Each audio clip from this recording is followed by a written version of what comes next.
I am a huge muscle car fan and always have been. I love the simplicity of them. A huge engine in a small body for as little money as possible, and that's it.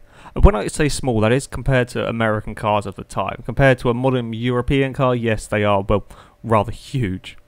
There is little sophistication here. The brakes will stop you, but probably not quite where you intended, and the suspension is probably more similar to a horse and carriage than a conventional car. But none of that matters because of what's under the bonnet. All of these cars featured big V8s, and the most powerful having over 400 horsepower, meaning in a straight line they had some serious performance. Not to mention they sound absolutely incredible, and they always look rather menacing, and I like that. The one we have here is one of the fastest of them all, the Ac Cobra. The Cobra started off life as the AC Ace, a small British sports car. Carroll Shelby was wanting to combine a big American V8 engine with a European sports car, and AC agreed to supply the cars. And thanks to a bit of luck, with Ford having just developed a small block V8, one of the most iconic muscle cars was born. The one we have here is the most powerful, the 427. The V8 in this produces 425 horsepower. That is huge numbers in a car that weighs just 2,300 pounds, which is less than a modern day Mosler. 0 to 60 takes around 4 seconds, and top speed is around 160 miles an hour, but I suspect it would go faster if it didn't run out of gears. That's impressive for a modern sports car, but considering this car is nearly 50 years old, that's just mind-blowing. The acceleration is incredible, and the noise of the acceleration is probably even more incredible. That V8 rumble that gradually becomes a roar is one of the most amazing engine sounds there is. Of course, this was always going to be impressive in a straight line, but what about the corners? Well, I'll start with the steering wheel. Yes, it looks like it would be more at home steering out pirate ship than a car, but at least it feels connected to the front wheels, unlike some muscle cars. The turn-in isn't actually that bad, and yes, there is a lot of body roll, more akin to a boat than to a car, but you kind of get used to it relatively quickly, and the handling really isn't that bad. The brakes aren't terrible either, which makes this car far easier to drive than I was expecting, although of course you have to be careful with the throttle or something like this, because the wheels are more than happy to just sit there spinning. For all of this, you are looking at 1.5 million credits, which is an awful lot, but at least to me it's worth every penny for the noise, the looks and the speed.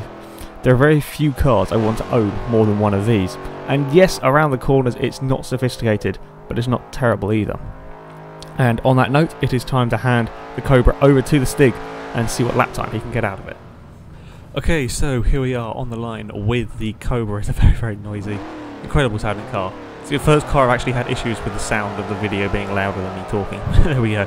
Off the line, there is huge amounts of wheel spin with this car. It's probably the most wheel spinning-y, yeah, that's a word in there, car we've had around our track. Expectation-wise, this is a low A class, so I don't expect it to be too high up the leaderboard. Around the first corner, it actually gets turned in quite nicely. It's going to go sideways though on the exit, which was looking okay until the exit where it got a bit leery, but it's not actually too bad a car to drive.